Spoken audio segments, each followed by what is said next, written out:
'cause I can see the sun light up the sky. So I hit the road in overdrive, baby. Oh, the city's cold and empty. No one's around to judge me.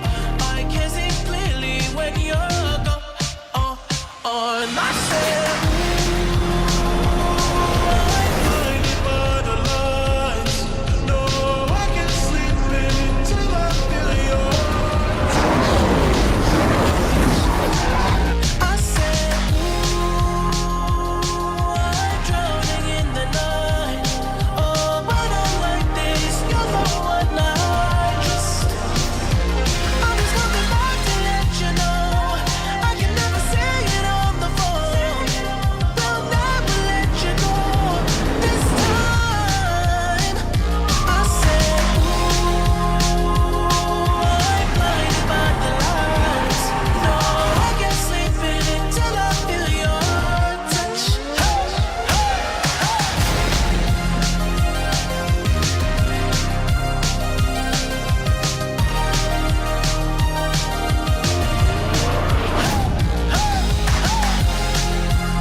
why you always in the mood, messing around like I'm brand new.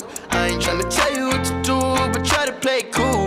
Baby, I ain't playing by your rules. Everything look better with a view. Why you always in the mood, messing around like I'm brand new. I ain't tryna tell you what to do, but try to play it cool. Baby, I ain't playing by your rules. Everything look better with a view. I can never get attached. When I start to feel I'm unattached, somehow I was in a feeling bad. Baby, I am not your dad. It's not all you want from me. I just want your company.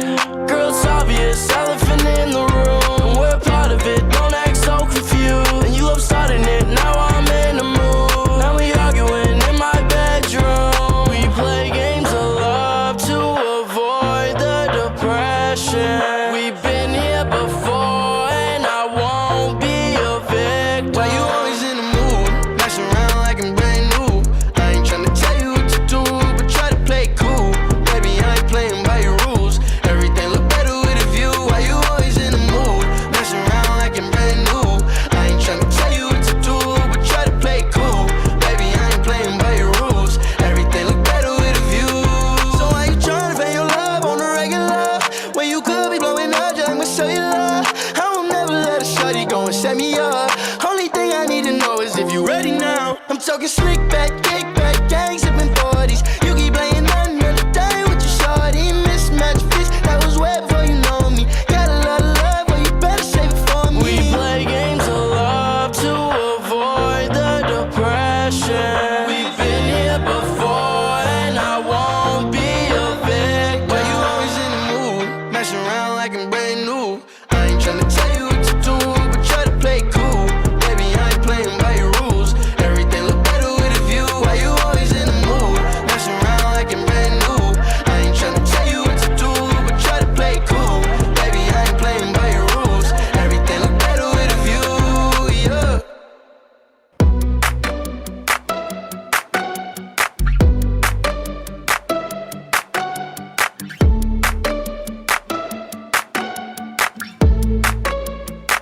I took an arrow to the heart. I never kissed a mouth that tastes like yours. Strawberries and something more. Ooh yeah, I want it all. Lipstick on my guitar. Fill up the engine, we can drive real far. Go dancing underneath the stars. Ooh yeah, I want it all. Got me feeling like I wanna be that guy. I wanna kiss your eyes. I wanna drink that smile. I wanna feel like my soul's on fire. I wanna stay up all day and all night. Yeah, you got me singing like, ooh, I love it when you do it like that. And when you're close up, give me the shivers. Oh baby, you wanna dance till the sunlight cracks. And when they say the party's over, then we'll bring it right back. And we'll say, ooh, I love it when you do it like that. And when you're closer, give me the shivers. Oh baby, you wanna dance till the sunlight cracks. And when they say the party's over, then we'll bring it right back. Into the car, on the backseat in the moonlit dark. Wrap me up between your legs and arms. Ooh, I can get enough. You know you could tear me apart, put me back together and take my heart. I never thought that I could love this hard. Ooh, I can get enough. Ooh, you got me feeling like I wanna be that guy. I wanna kiss your eyes. I wanna drink that smile. I wanna feel like my soul's on fire. I wanna stay up all day and all night. Yeah, you got me singing like, ooh, I love it when you do it like that. And when you're closer, give me the shivers. Oh baby, you wanna dance till the sunlight cracks. And when they say the party's over, then we'll bring it right back. And we'll say, ooh, I love it when you do it like that. And when you're closer, give me the shivers. Oh baby, you wanna dance till the sunlight cracks. And when they say the party's over, then we'll bring it right back. Baby, you burn so hot, you make me shiver with the fire. You got this thing we started, I don't want it to stop. You know you make me shiver. Baby, you burn so hot, you make me shiver with the fire. You got this thing we started, I don't want it to stop. You know you make me shiver. Yeah, you got me singing like, ooh, I love it when you do it like that. And when you're closer, give me the shivers. Oh baby, you wanna dance till the sunlight cracks. And when they say the party's over, then we'll bring it right back. Oh no, say, ooh, I love it when you do it like that. And when you're closer, give me the shivers. Oh baby, you wanna dance till the sunlight cracks. And when they say the party's over, then we'll bring it right back. Oh no, say, ooh, I love it when you do it like that. And when you're closer, give me the shivers. Oh baby, you wanna dance till the sunlight cracks. And when they say the party's over, then we'll bring it right back. Yeah.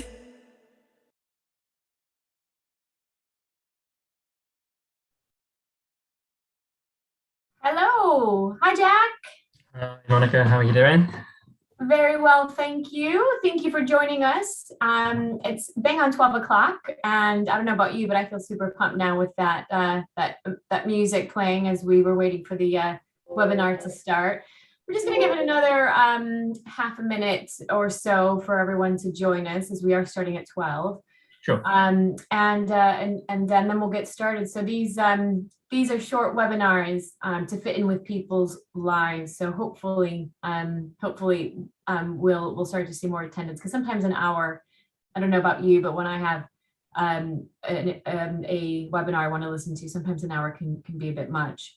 Yes, we sometimes find at Middlesex that you'll have a different audience for the first half an hour than the second half an hour, because of those who join a little bit late and those who have been there from the start who may, get a bit sleepy. So yeah, half an hour sounds good to me. Yeah, exactly. So we hopefully will have some people join us from the first session, which was last Tuesday, on how to avoid being rejected. And this session today is, of course, how to sell yourself in an interview. So we are going to go ahead and get started. So very warm welcome to everyone who's joined us this afternoon. My name is Monica Fowler, and I am the Talent Acquisition Marketing Specialist here at Enterprise Rent-A-Car. And I'm joined by Jack. Jack, would you like to introduce yourself? Yeah, absolutely. Hi, everyone. I'm Jack Timms. I am currently working at Middlesex University. So I work within MDX Works, which is the Careers and Employability Service, and I work as the head of this service at present. I'm delighted to be here. Great. Yeah, and we're really excited to bring you this session today about how to sell yourself in an interview. So we're going to go ahead and get started. So we've done some introductions, as you have seen there, and we've really put this session together on how do you know if your application is being rejected, or tell me, sorry, let me just start again, because I've completely lost myself with the slides.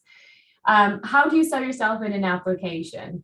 And we put these bits together because we have found that students are doing well with getting the right skills, either that be in paid employment or volunteer work or through their academic studies. But actually, when it comes down to their interview, that's where they're falling down. And so if I were to say to everybody, today you have the opportunity to make a significant change to your application so that you do stand out without having to go out and get more experience. And I think everyone's on board to that. So today, this session is going to be focusing on how to sell yourself in the interview and focusing on 3 areas. And first is going to be on, of course, you.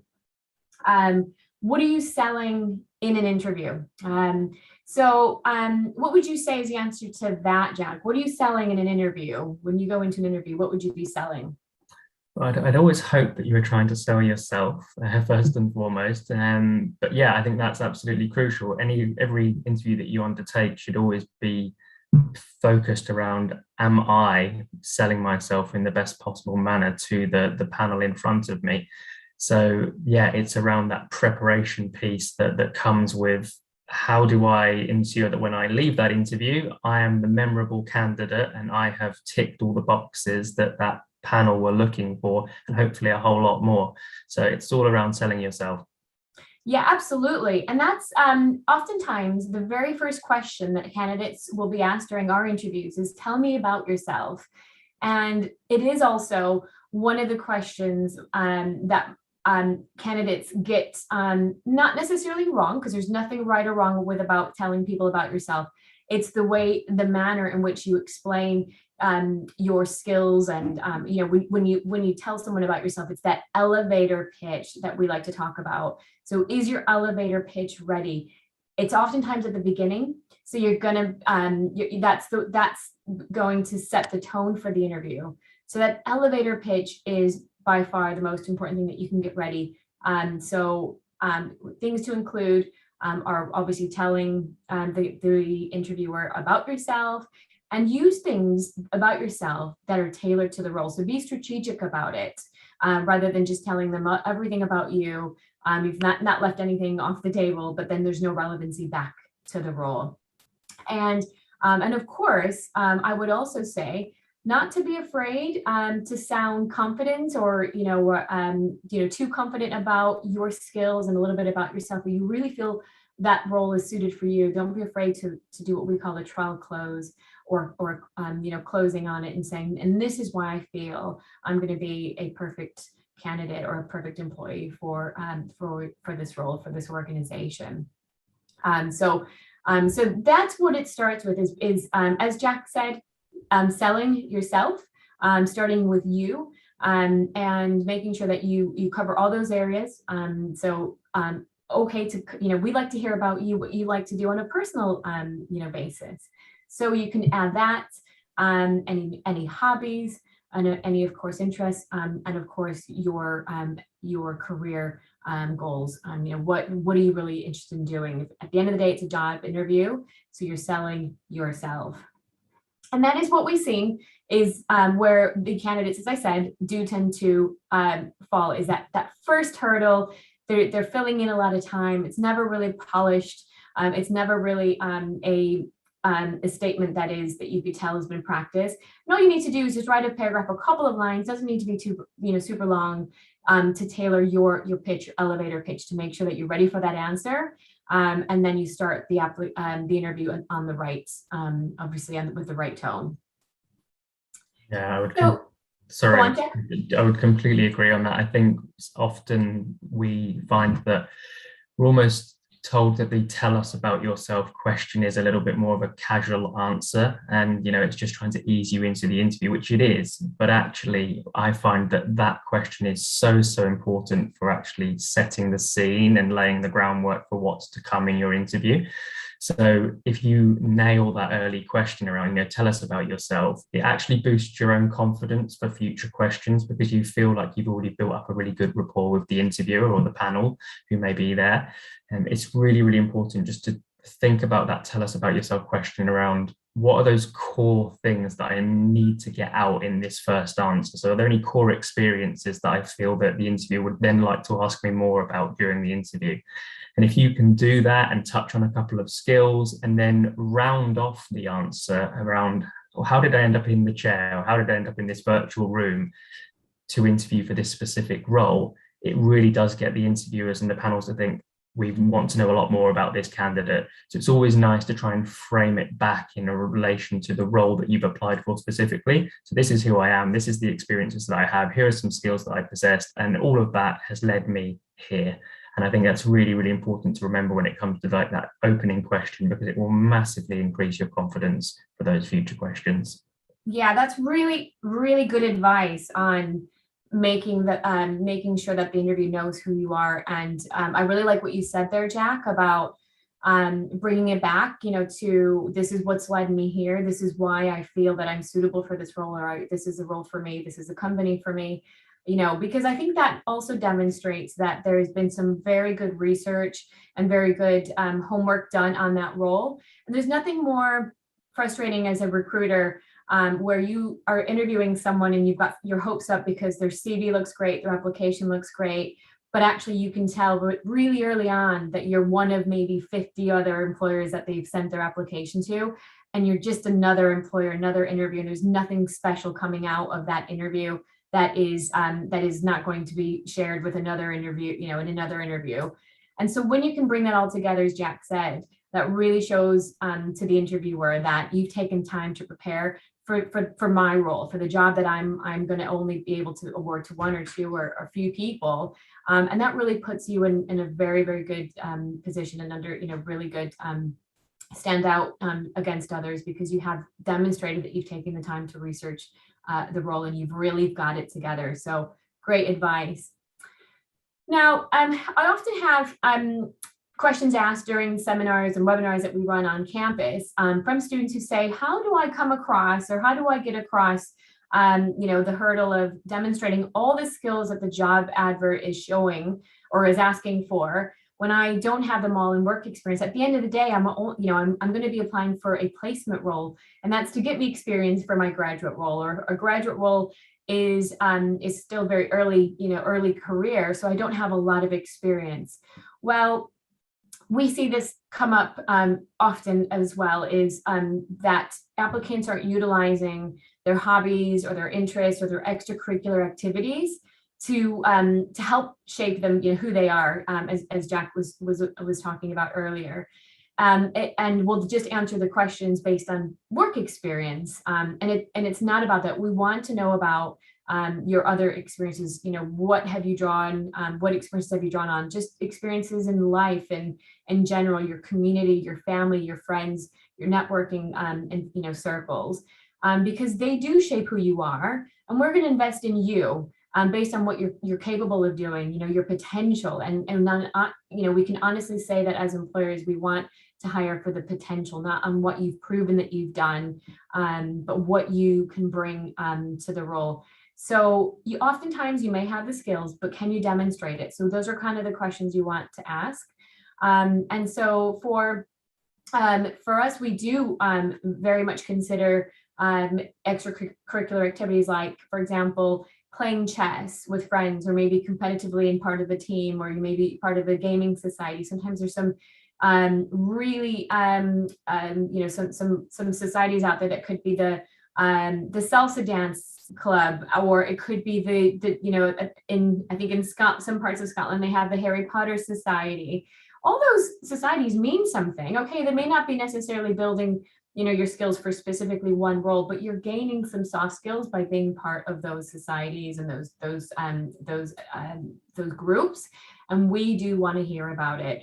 Obviously playing chess shows a lot of strategy, independent, obviously thinking. If you're part of a sports or a society, perhaps communication and leadership. And it also helps fill some skills gaps. And I recently had someone tell me that they on their application, they listed their job experience or work experience in chronological order, but they left the most important for last. And that was because they were doing in that order rather than the most relevant. And it turned out that they had worked in a retail, or actually fast food chain restaurant, that we have lots of applicants from, and they've gained some really great experience because it covers, that hospitality covers customer service, sales, communication, leadership. So it covers quite a lot of our skills that we look for in our roles. But they thought, well, just because it was a low perhaps paying role where they're not, it wasn't a career, they didn't think it was important or necessary. And I would also, and I would definitely shy away from that, just assuming.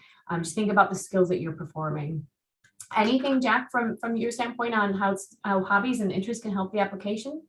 Yeah, I completely agree, Monica. I think we always talk around the degree and work experience as those two core elements as to how you secure a graduate role. But actually here at Middlesex, we always say to our students that they're just a couple of pieces of the puzzle. Your own lived experiences and your own personal experiences are equally important if you can frame them in the right way for the role that you're applying for, to tick off competencies from the job description, as you just said. So I think we have around like 85 societies and liberation groups here at Middlesex. Some of them are really ethically important. We've got the Mutual Aid Society, we've got Sustainability Societies, we've got Amnesty International. I'm not saying you have to be part of something that's ethical, obviously it helps, but actually these sorts of societies are very topical, they're very important at the moment in terms of what's in the news. So if you're part of a society that is very, very topical and something which can lean towards the organisation that you are applying to, and you can read about their values, for example, often you can align with the company, not just in terms of the skills that they're looking for, but actually looking at their values and what is meaningful for that organisation. And then at the same time, you may have held a role within, your Harry Potter society, or you may have been a treasurer within the, burlesque society. Crazy one, I'm thinking. But these sorts of things could be really, really useful for actually talking about the skills that you have acquired as part of your role within that opportunity. So it's not always just thinking about, when I was in the retail role, or as part of my project that I did with my group during my degree, which often employers will hear these things very often. So it's trying to come up with a unique example. And, the Burlesque Society, someone actually said this the other day to us, it's memorable. It's something that, your panel will think, okay, that's a bit different. What was your role? Okay, I was the marketing assistant and I organised all of our socials, and I had to run the social media. I had to come up with the communication strategy to get people interested. These are apt and very, very important skills for a role that you could be doing. So I think it's always important to look beyond the obvious, and it's not just about thinking, oh, well, I wasn't captain of a sports team, or I didn't play football or netball. They're just, again, small components of a story. You could have been involved in so much more. You could be doing things outside of university for, a church. You could be doing things as a volunteer.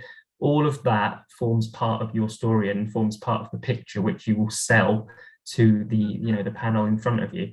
So yeah, I think it's really important, Monica, for everyone to look beyond those just work experience and degree, and think about that personal as well, because it's sometimes tells an even greater picture and something more meaningful. Yeah, absolutely agree. Those societies are and those extracurricular activities are so important. They do shape us.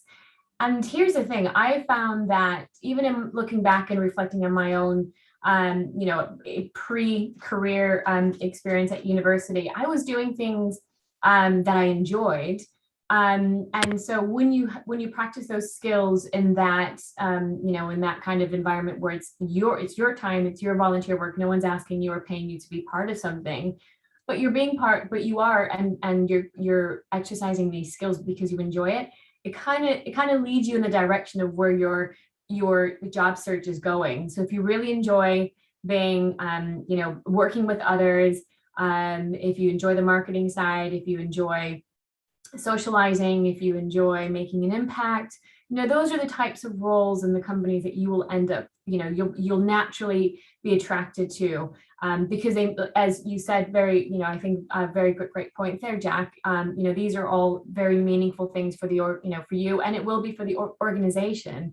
And it's not just about, again, the skills on paper and what you will bring, but actually, what does this actually mean to you? Are you going to just be doing these things because you want to, because that's your job, or do you truly believe in this? And do you think for us, for example, the customer is the most important value we have, the most important thing we have. And so therefore you have to be passionate about customer service. And so bringing that together, as you said, really makes all the difference. So that's some really great advice. Thank you, Jack. And I guess leading now into the third tip or point we want to make is obviously you got yourself to the interview stage. Obviously your application stood out using your hobbies and your interests. You stood out in your phone interview. Now you've got your virtual interview, or some employers are doing face-to-faces. I know for us, the last stage is now, the last stage is a face-to-face with the hiring manager, the area manager. But it's what we have also seen where candidates fall, especially in this last stage, is that they haven't necessarily sold themselves in the way that employers are now looking for employees to be, things to bring to the roles. And we've all been through this pandemic personally, but also businesses have been impacted. And a lot of employers feel that resilience is one skill that candidates are lacking. And I think we've all been through some hardship. We've all been through some tough times. But what makes us all great is being able to bounce back but also learn from the experiences. And I think bringing those experiences to an interview and showing how you've learned and how you can share that story with others is fantastic. And I know, Jack, you guys are doing a fantastic you're doing at Middlesex. You've got sort of a bit of an ethos or a mission statement, don't you, around that? Yes, and I think it's all to do with the story, where we're really big on students telling a story. And our tagline, as you said, is kind of tell your story, shape your career. Because I think if you can't competently talk to your lived experiences and your interests and your talents and your passions, it's sometimes very difficult for an employer or an organization to buy into you. So that story will often come with setbacks. We're all human, and the chances are we've all faced something where we've had to show some resilience and some grit and some determination. And these are the types of skills that we're hearing more from employers that actually matter equally as, your classic soft skills like communication, teamwork, and problem solving.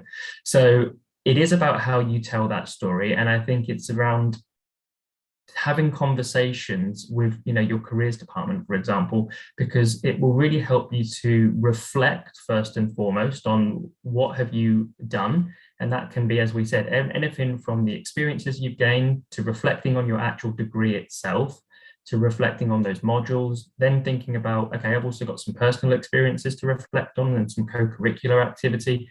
And usually what will happen in those conversations, if you're comfortable, is something comes up where you think, oh, and then there was a bit of a setback, or then this happened. And as a result, I had to show some resilience, and I had to really ensure that, as an example, I lost an internship because of the pandemic. And rather than just thinking, well, I didn't get any experience, I came and went to the career service and we looked at opportunities, and I found that I could do some programs through LinkedIn Learning, which could plug a skills gap. So something that I would have gained on the internship, where I was going to be using Microsoft Excel quite extensively, I actually decided to do through LinkedIn instead. And I've now got some really cool skills there. So that's overcoming a setback that I faced as a result of the pandemic. So it's always thinking around, how can I show that I didn't just kind of let the chapter end, so to speak. It's thinking, right, the story got a little bit of a bump in the road. And I think we always say to students, and I've always said this in the past, we talk about the STAR technique, and I'm sure we'll come on to that, Monica. But actually, sometimes when you think of your story and structuring answers, it's almost that kind of once upon a time thing. So it's, how did it all start? Set the context for your answer. Then it's thinking about, what's the main action piece? And as we all know, in all of the fairy tales that happen, there's always a bit of a setback in the middle before the happily ever after. So it's important to focus on those little points, because showing resilience, showing how you were the hero, will often go a long way to the employers, again, buying into you as someone who will come into their team and not kind of fall at the first sign of a setback, and be someone who's proactive in kind of overcoming that and being a problem solver. Yeah, absolutely. And that's a great, tagline you guys have there. It's fantastic to see. And that tells so much about the candidate. And we do very much buy into candidates And when there is a story there where someone has been able to demonstrate, what they've learned and what they have, how it's helped them, or, how they work through it, it really does stand you so far apart from everybody else.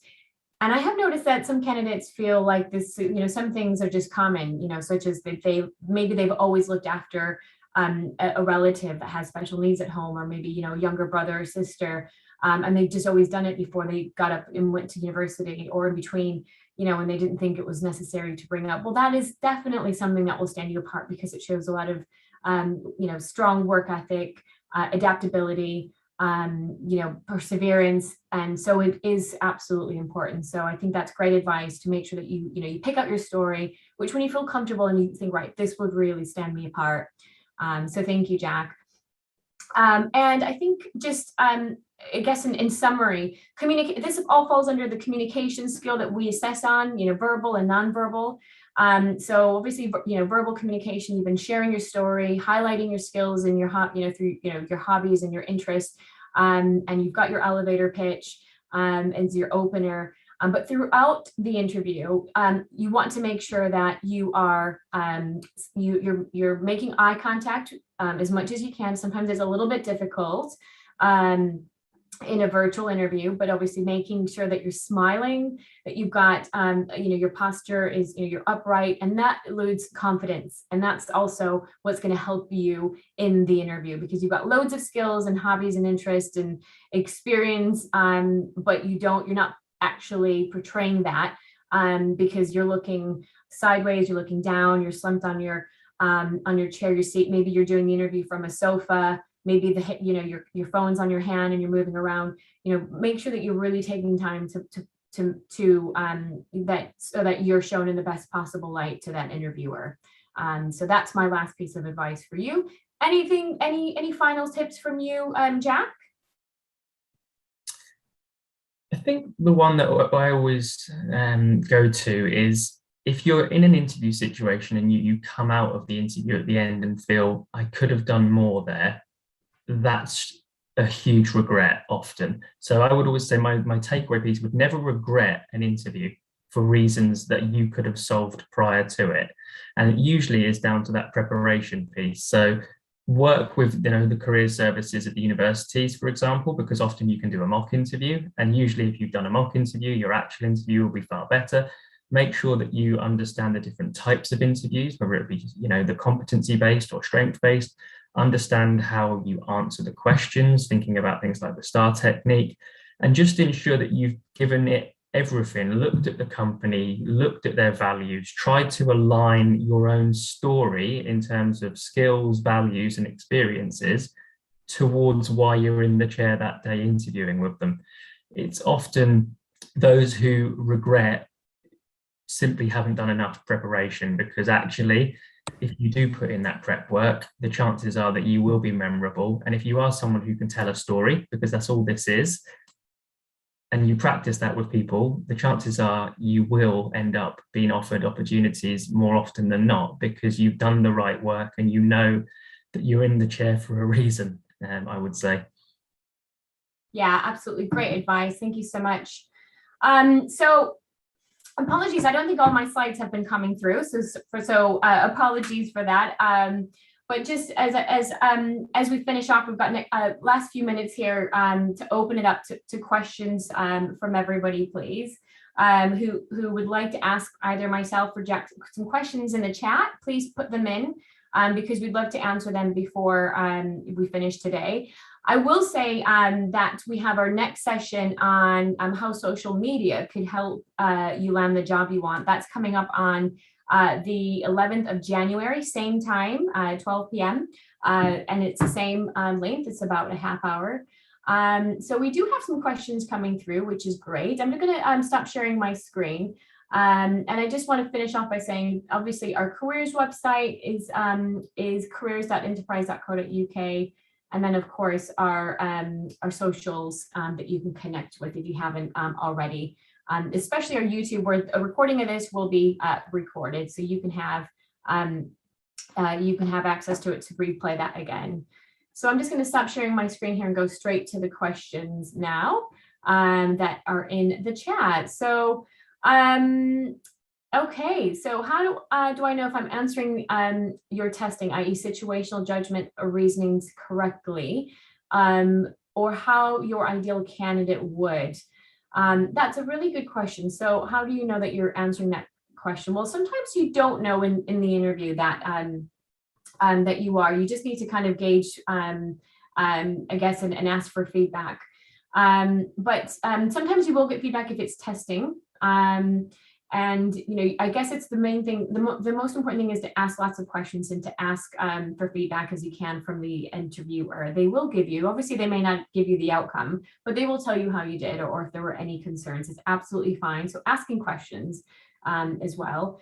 And our ideal candidate, I think, as we mentioned earlier, is the candidate that does a really good job of selling themselves at the beginning, knowing having their elevator pitch ready, utilizing and drawing examples from all of their experience, not just academic experience or a work experience, but hobbies and interests.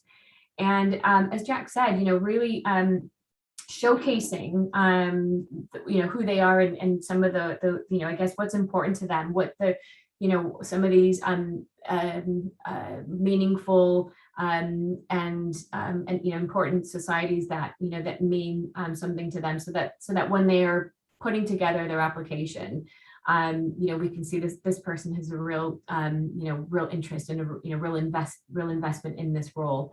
And enthusiasm, showing that enthusiasm, that body language, positive body language. So anything else to add to that question, do you think, Jack?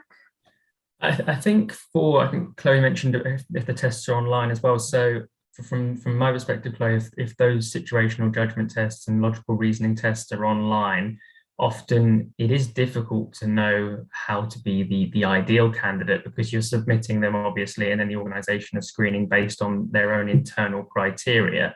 So practice is always what will help you to improve those types of online tests. But actually, as a bit of a tip, what I would say is if you are doing like an online test which is situational judgment focused, or maybe like a logical reasoning, getting to know the company is so important for doing those types of questions, because often if you are reading about enterprise and what values they hold and what do they focus on as specific core aims and objectives, and then you look at a situation and think, okay, my answer might naturally be A, but based on what enterprise are telling me, I think they would probably think B. So it's really important to know what the company's kind of stance is on particular things, because actually that can sometimes help you with the right answer. Yeah, and that kind of answers the next question, is how to answer your 5-year plan. Well, if you're going into a graduate scheme that is after the term of 12 months, then you'll have a permanent position within the company, and then you can then move into a management position.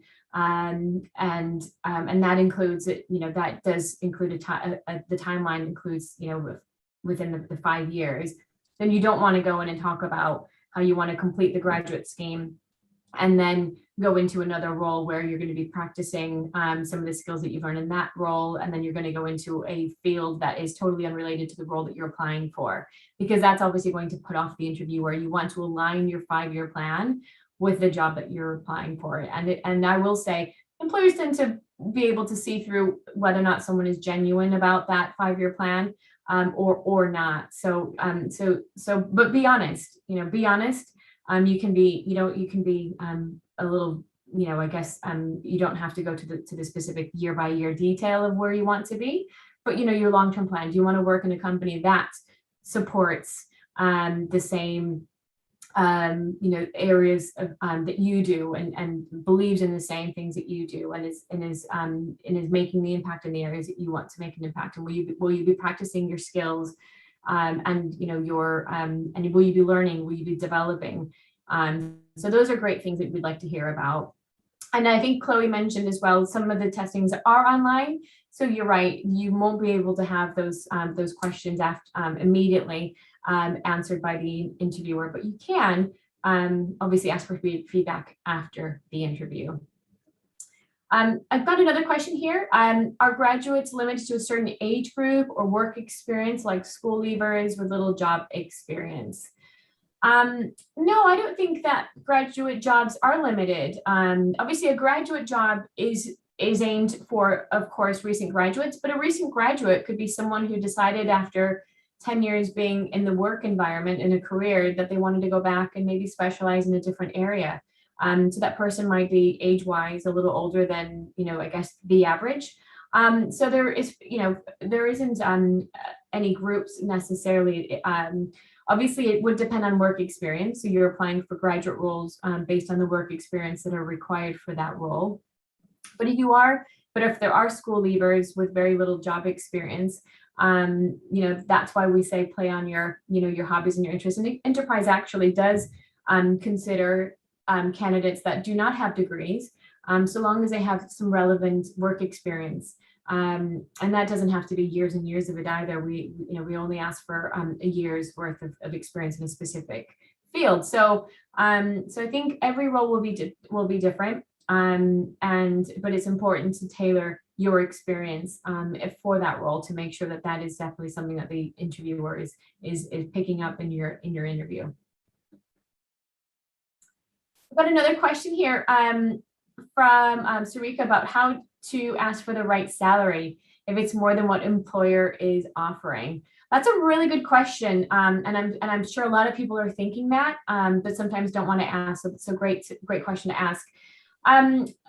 There is ways that you can ask for the right salary, and the employer will be obviously prepared to answer that. So, for example, you might have a set annual salary. However, there might be 3 or 4 different schemes that will allow you to top up your salary. And that will be based on, you wanting to, to pursue it. It's not a guaranteed. And that's a great way to stand out in your first year, your first 6 months within the business, is how well you did in those areas. So you may not have that salary that you wanted to at the beginning, but there might be other ways that you could top up if the employer isn't able to adjust the salary. Also, thinking outside of what your salary will look like is so important after the graduate training program. So after a year is over, when you complete your training, what will your salary look like, and what will your 3 look like? Because that's important, and that's definitely something that we talk about, because at Enterprise after you become a manager, so after you complete your training, you apply for management positions. You can then earn commissions, and your commissions are significant and are very competitive outside of I guess the training program. So it's important to think about those other schemes that you can participate in and earn money, and also what would be your salary after year 2, year 3. So you're really making the decision based on not just a salary in the first year, but ultimately overall, where can you get to? Where can you get to in terms of promotions as well? So I think directly just asking, is there any scope for adjustment in the salary based on my experience? Why is it that you would want an employer to invest a bit more on with you than someone else? What could you bring? Remember, you're selling yourself, and if you haven't been offered the position yet, I think it's very, you want to be careful you don't want to give off the wrong impression by maybe not asking it correctly. So my advice would say would be to hold that, maybe reserve that question to when you know that you've been offered the position or you've been successful, and then you can take that conversation to the next level about the salary. It says here, again, another question here. Is an interview a good time to bring up certain requirements, such as a need for pair space? Oh my gosh, Sohaib, absolutely, such a great question as well. And maybe Jack, you can add to it, because I know this might come up a lot with students at Middlesex. But I mean, this is where you want to bring up any adjustments that you may need throughout the application process, not just after you are successful and you're in an employee. That's great, but starts with the applications or anything that we can help you with and adjust. So maybe if you are maybe slightly dyslexic, or maybe need a little bit more time to read instructions. Maybe perhaps at home you don't have the best internet signal, so your virtual interview might not be very stable. All those things are so important to talk about and to mention in your interview before. And trust me, if it's an employer worth working for, they will make adjustments, because these are things that are so important to make sure that you do the best you can in the interview. And there is a space in our application form where we asked if you need any special adjustments, and we very much encourage everybody to complete that if there is anything, and not feel like it's going to hold them back. What do you think, Jack, with that question? I completely agree, Monica. It's a brilliant question, and it's something which is essential at the end of the day. If there is a requirement for you based on, whether that be your identity or kind of religious factors, or whether it be to do with kind of physical, whatever, if they're not willing to make those adjustments, or they're not willing to have that conversation or show that they're committed to that, yeah, you would have to question, is that an organization I want to work for? Because if it is such an important part of you and your story and yourself, then actually the employer should be giving up those things as a bare minimum. So yes, I think it is a good time to bring it up in the interview if you haven't already had an opportunity to do so prior. But I would say, yeah, the first possible stage is always the best time to bring up anything around certain requirements. But yes, in an interview, it may be something that you want to add in to the conversation. Sometimes organizations you'll walk through the building, you can kind of get a feel for what it looks like. So yes, I think definitely bring that up. Great, thank you very much.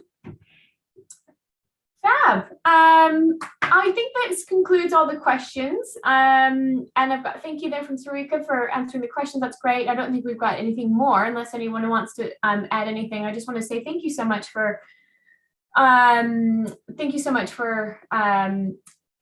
everyone for joining today. And of course, Jack, thank you so much for your contributions and your really valuable advice.